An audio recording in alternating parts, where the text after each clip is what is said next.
నమస్తే, welcome to our channel. నేను మిషాల్ని. మాజీ ముఖ్యమంత్రి జగన్మోహన్ రెడ్డికి అత్యంత సన్నిహితుడు శ్రీకాంత్ రెడ్డి. తన నియోజకవర్గంలోనే ఇప్పుడు గ్రామాల్లో వాళ్ళు ర్యాలీ చేస్తూ ఇప్పుడు కూటమి ప్రభుత్వం మీద నెగిటివ్గా వాళ్ళు విమర్శిస్తూ మనం చూస్తూనే ఉన్నాం. అంటే మెడికల్ కాలేజీ గురించి కావచ్చు, ప్రతి ఒక్క దానికి దేనికైనా సరే వాళ్ళు విమర్శిస్తూ గ్రామాల్లో నిరసన కార్యక్రమం చేస్తున్నారు. అయితే నన్ను క్షమించు అని శ్రీకాంత్ రెడ్డి మాట్లాడటం జరుగుతుంది. 2.0 వచ్చాక చూపిస్తామన్న వ్యాఖ్యలు చేస్తున్నారు. నిజంగా ఏ విధంగా వాళ్ళు ఇంకా ముందుకు వెళ్తారు, ఇలాంటి అంశాలను చర్చించబోతున్న స్టూడియోలో ఉన్నారు అనలిస్ట్ షణ్ముఖ్ గారు ఉన్నారు. వారిని విషయాలను తెలుసుకునే ప్రయత్నం చేద్దాం. షణ్ముఖ్ గారు నమస్కారం. నమస్కారం అండి. జగన్మోహన్ రెడ్డికి అత్యంత సన్నిహితుడు శ్రీకాంత్ రెడ్డి తన నియోజకవర్గంలోనే ఇప్పుడు నిరసన కార్యక్రమాలు చేస్తున్నారు. ఎందుకంటే కూటమి ప్రభుత్వం మీద విమర్శలు చేస్తూ నిరసన కార్యక్రమాలు ప్రతి ఒక్క దానికి విమర్శిస్తూ చేస్తూ వస్తున్నారు. అయితే ఇప్పుడు 2.0 వచ్చాక మేము మాట్లాడతాం అంటున్న శ్రీకాంత్ రెడ్డిని ఏ విధంగా చూడాలి? మీరు అన్నట్టు జగన్మోహన్ రెడ్డి గారికి అత్యంత సన్నిహితుడు రాయచోటి శ్రీకాంత్ రెడ్డి గారు. మరి జగన్మోహన్ రెడ్డి గారి పరిపాలన కాలంలో ఆయన మదనపల్లె నుంచి రాయచోటికి జిల్లాని తేవడం జరిగింది. సో ఆ విషయంలో సక్సెస్ఫుల్ అయ్యాడు ఆయన. సో మరి 2009 నుంచి వరుసగా 4 పర్యాయాలు గెలిచినటువంటి వ్యక్తి. ఒకప్పుడు 2014 తెలుగుదేశం పార్టీ హవా నడిచింది, 2019లో జగన్మోహన్ రెడ్డి గారి హవా నడిచింది. దీనికంటే అతి ముఖ్యంగా మనం చెప్పాల్సినటువంటి అంశం ఏంటంటే, జగన్మోహన్ రెడ్డి గారు పార్టీ ఆనాడు పెట్టినప్పుడు తను పదవిలో ఉన్నా సరే రిజైన్ చేసి ఉప ఎన్నికలకు వెళ్ళి ఉప ఎన్నికలు కూడా గెలిచినటువంటి అభ్యర్థి రాయచోటి శ్రీకాంత్ రెడ్డి గారు. మరి 2009 నుంచి 4 పర్యాయాలు వరుసగా గెలుపొందారు. మీరు అంటున్నారు ఇప్పుడు జగన్ 2.0 గ్రామాన తిరుగుతూ ఉన్నాడు, సో కార్యకర్తలదే రాజ్యం అని చెప్పేసి ప్రచారం చేస్తున్నాడు, నన్ను క్షమించండి, ఈ ఒక్కసారి అవకాశం ఇవ్వండి, నాకు కార్యకర్తలకు మేలు చేసే అవకాశం ఇవ్వండి అంటున్నాడు. నేను స్ట్రైట్గా అడుగుతున్నానండి, 2009 నుంచి 4 పర్యాయాలు ఎన్నుకోబడ్డాడు రాయచోటి శ్రీకాంత్ రెడ్డి గారు. మరి ఈయన ఈ 4 పర్యాయాల్లో కార్యకర్తలకి ఏమీ చెయ్యకపోగా ఇప్పుడు నన్ను క్షమించు అనే మాట అంటున్నాడు. అంటే మరొక్కసారి అవకాశం ఇచ్చినా మరలా క్షమించు అంటాడు. 4 సార్లు అవకాశం ఇస్తేనే రాయచోటి నియోజకవర్గ ప్రజలు ఏమీ చేయలేనటువంటి రాయచోటి శ్రీకాంత్ రెడ్డి గారికి ఏ విధంగా మరొకసారి అవకాశం ఇస్తారు? ఇక్కడ మరొక విషయం చెప్పాల్సిన విషయం ఏంటి అంటే, 2024 సార్వత్రిక ఎన్నికలలో ఒక రకంగా చెప్పాలంటే Telugu Desam party, Janasena party, BJP party యొక్క హవా నడిచింది, ఒక వేవ్ నడిచింది. ఆ వేవ్లో కూడా రాయచోటి శ్రీకాంత్ రెడ్డి గారు 2,000, 3,000 సంథింగ్ స్వల్ప మెజారిటీతో ఓడిపోవడం జరిగింది. సో నాకు తెలిసి రాయచోటి శ్రీకాంత్ రెడ్డి గారికి అంటే ఇప్పుడు వెళ్ళేటువంటి ఆయన పర్యటనలు ఎందుకు విస్తృతంగా పర్యటన చేస్తున్నారనేది మనం ముఖ్యంగా చర్చించాల్సినటువంటి విషయం. మరి నిజంగా రాయచోటి శ్రీకాంత్ రెడ్డి గారికి 2029 ఎన్నికలలో కూడా నాకు టికెట్ వస్తుందన్న నమ్మకం ఉంటే నాకు తెలిసి ఇప్పటి నుంచే విస్తృత పర్యటనలు ఎక్కడ పెట్టుకోరు.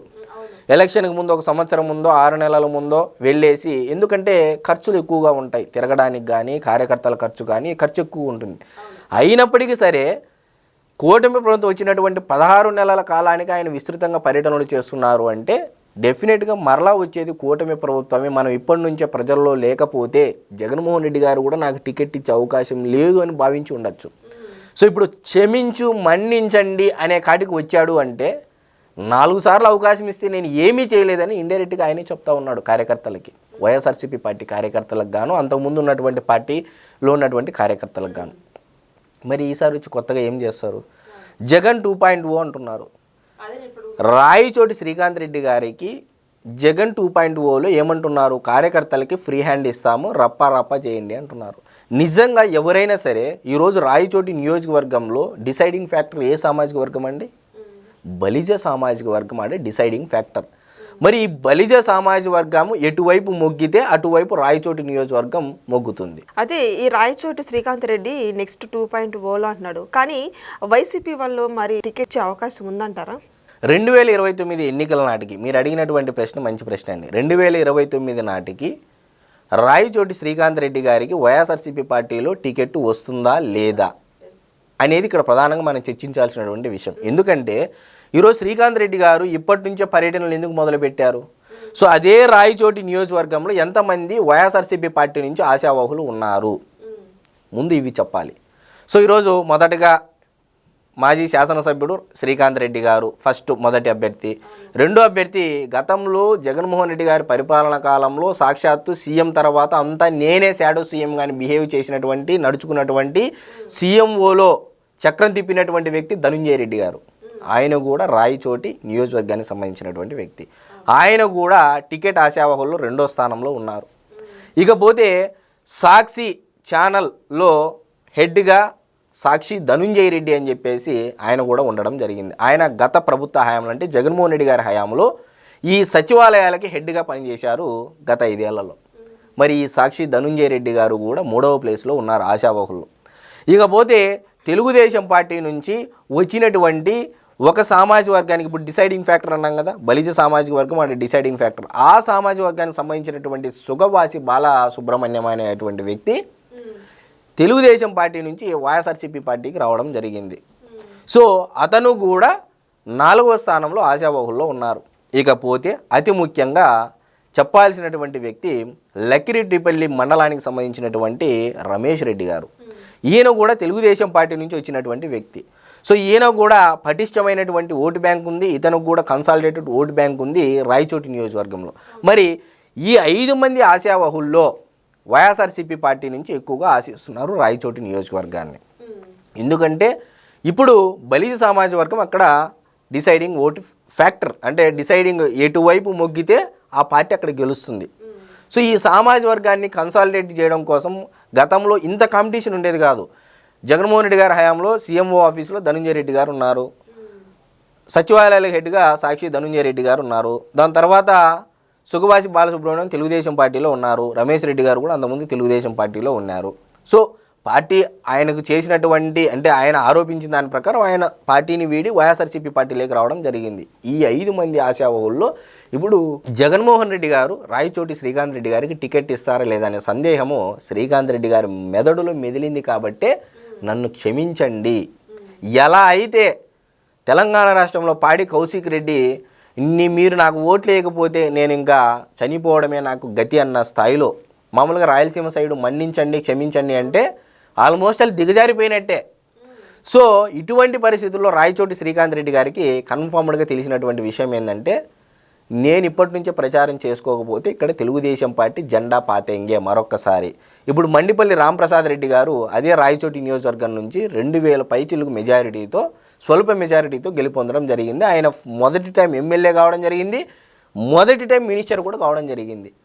మరి ఇటువంటి సమయంలో మరలా తెలుగుదేశం పార్టీ గెలుపొందడానికి ఎక్కువ అవకాశాలు ఉంటాయి. కాబట్టి ఎందుకంటే ఒక మినిస్టర్గా ఇచ్చారు, మొదటిసారి ఎమ్మెల్యే, ఖచ్చితంగా ఆయన పట్టు తెచ్చుకోవడం కోసం చాలా కష్టపడతారు. అందులో జనసేన పార్టీ కూడా తెలుగుదేశం పార్టీతో పొత్తులో ఉంది కాబట్టి సో బలిజ సామాజిక వర్గం మొత్తం కూడా తెలుగుదేశం పార్టీ ఎవరైతే అభ్యర్థిని పెడతారో వాళ్ళ వైపే కన్సాలిడేటెడ్గా ఓట్ ట్రాన్స్ఫర్ జరుగుతుందని ఒక బలమైన నమ్మకం ఇప్పుడు మండిపల్లి రాంప్రసాద్ రెడ్డి గారు అక్కడ క్రియేట్ చేస్తున్నారు. సో రాబోయే కాలంలో రాయచోటి శ్రీకాంత్ రెడ్డి గారికి టికెట్ వస్తుందా రాదా అంటే రాదు అని తన పర్యటనల ద్వారా తనే తెలియజేస్తున్నాడు. కాబట్టి సో ఆశావహులు కూడా ఎక్కువ ఉన్నారు. కాబట్టి కూటమి ప్రభుత్వం వస్తుంది అని చెప్పేసి ఒకవైపు మండిపల్లి రాంప్రసాద్ రెడ్డి గారు తనకిచ్చినటువంటి స్థానము కానీ తనకిచ్చినటువంటి మినిస్టర్ పదవి కానీ చెప్పగానే చెప్తుంది. సో ఎట్టకేలకు రాయచోటి జగన్మోహన్ రెడ్డి గారి యొక్క అత్యంత సన్నిహితుడు, మొదటగా జగన్మోహన్ రెడ్డి గారు పార్టీ పెట్టిన తర్వాత రిజైన్ చేసి వచ్చి మొట్టమొదటి వ్యక్తి రాయచోటి శ్రీకాంత్ రెడ్డి గారే. మరి ఈయనకి నెక్స్ట్ ఆయన ప్లాన్ ఏంటి, ఏ స్టెప్ అయిపోతున్నాడు? సో డెఫినెట్గా లోనే ప్రజలు ఎలాంటి స్పందన వస్తుంది? ఒకవేళ టికెట్ ఇవ్వకపోతే శ్రీకాంత్ రెడ్డి గారికి కానీ టికెట్ ఇవ్వకపోతే ఇప్పటికే 5 మంది ఆశావహులు ఉన్నారు, ఈయన అటువైపు వెళ్ళడం జరుగుతుంది. లేదా ఉన్న వాళ్ళలో జగన్మోహన్ రెడ్డి గారు మన వ్యక్తి మనల్ని నమ్మొచ్చాడని చెప్పేసి ఇస్తే ఈ నలుగురిని తట్టుకునేటువంటి శక్తి సామర్థ్యాలు శ్రీకాంత్ రెడ్డి గారికి ఉన్నాయా? సో ఈ రెండింటి ఫ్యాక్టర్స్ మధ్య డెఫినెట్గా రాయచోటి నియోజకవర్గం అయితే కోల్పోయినట్లే అయితే మనం ఖచ్చితంగా చెప్పొచ్చు వైఎస్ఆర్సీపీ. Thank you. నమస్కారం.